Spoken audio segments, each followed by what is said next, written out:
dizer para você, nessa palavra que está em Jeremias, capítulo 29, versículo 11. Pois eu tenho bem presentes os projetos que nutro a vosso respeito, oráculo do Senhor. Projetos de prosperidade e não de desgraça. Eu vos darei um futuro e uma esperança. O ano novo se abre para nós como um tempo de esperança, como um tempo novo, como um tempo de futuro, um tempo das bênçãos de Deus.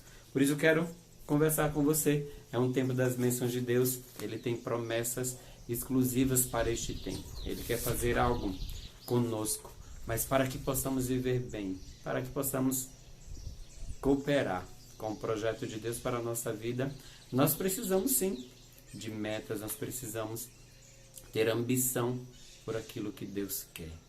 Não é querer aquilo que Deus quer, ser o que Deus quer e o que Deus pensou.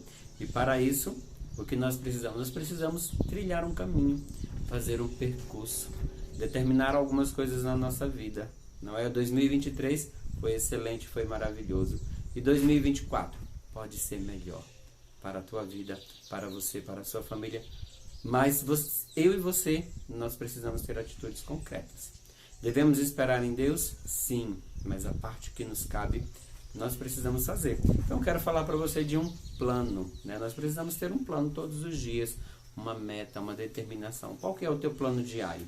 Ou você deixa tudo acontecer como você quer, ou você tem em mente no coração e você tem ali delineado no papel as tuas metas de cada dia. Eu preciso fazer isso, isso, isso, deixar isso pronto para amanhã, organizar isso para o dia seguinte. A gente não vai fazendo assim?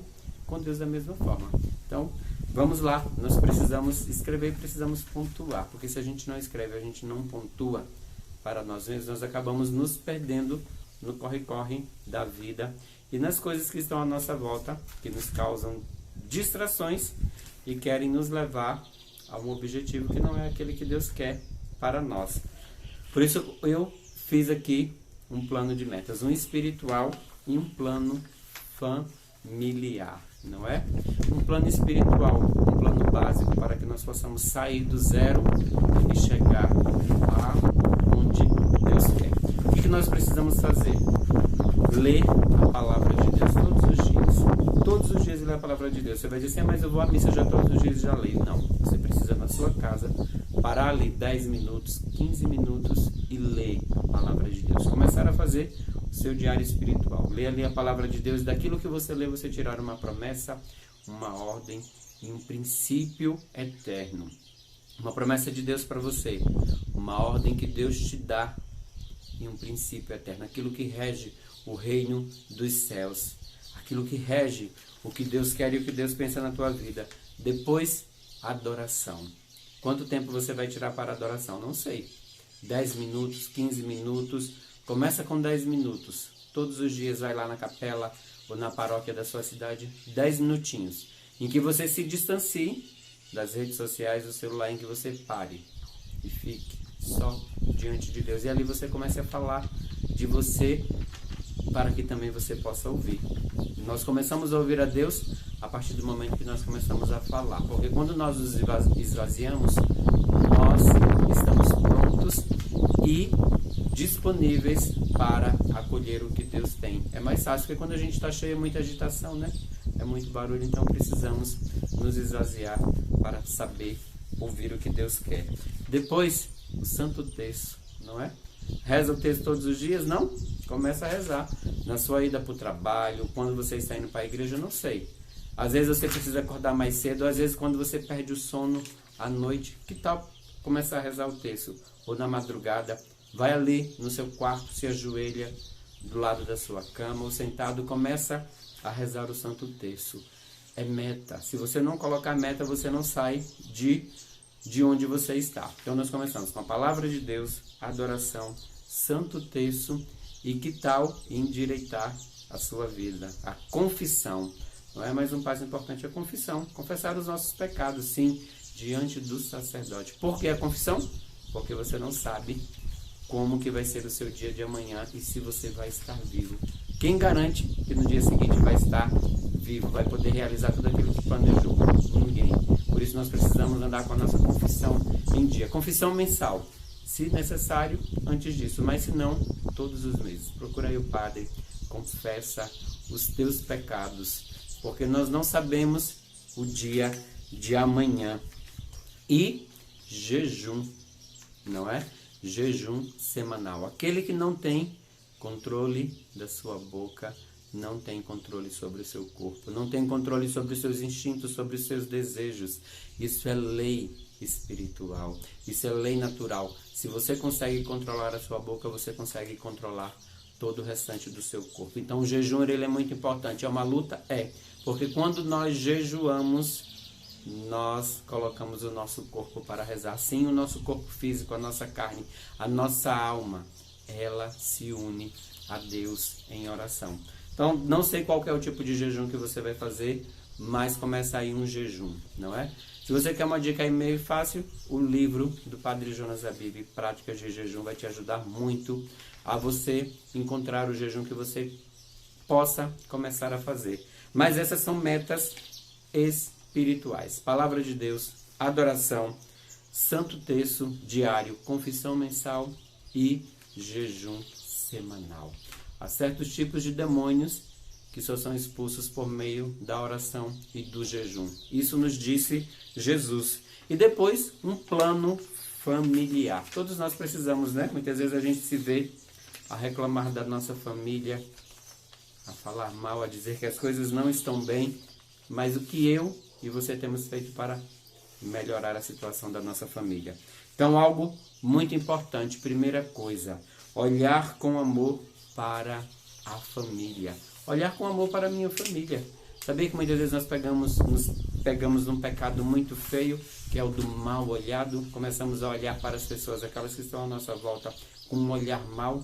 E nisso nós começamos a nos indispor para quem está do nosso lado. Então, olhar com amor para a nossa família. Querer bem ao que estão à nossa volta. Assim, querer bem, desejar o bem, querer estar com eles e fazer-lhes se sentir bem à nossa volta. Isso é importante para que a família cresça, para que a família perpetue, para que aqueles que estão conosco se sintam bem, para que o nosso lar possa ser um ambiente aconchegante. Todos aqueles que moram na nossa casa queiram estar neste ambiente. Se você é casado, a conversar melhor e mais com seu esposo e com sua esposa. Se você é filho, conversar melhor com seu pai e com sua mãe. Resolvemos com Deus em oração, mas também no diálogo a gente consegue chegar num denominador comum. A gente consegue chegar em coisas que sejam boas para um e para o outro, não é? Se você é o homem da casa, seja o provedor da sua família. Nada de cruzar os braços, nada de deixar a coisa andar de qualquer forma. Se você é a mulher, a dona da casa, seja mais amorosa. Faça da sua casa um ninho de amor. Não queira ser a sargentona da sua casa, mas queira ser aquela árvore frondosa dentro de casa, que gera muitos frutos e que todos se aproximam porque é um lugar agradável e gostoso. E se você é homem, seja o provedor da sua casa. Sai do sofá, sai da televisão, deixa o celular, deixa as redes sociais e vai aí prover o sustento para a tua família, mas não só o sustento material, mas o sustento todo para que a sua família seja organizada, para que a sua família tenha ordem, tenha um ordenamento e ela cresça no amor. Valorizar os momentos em casa. Nós precisamos valorizar os momentos em casa, ajudar uns aos outros nas atividades, nas tarefas de casa. Não sei, talvez você já faça, se você não faz, está na hora de começar a valorizar.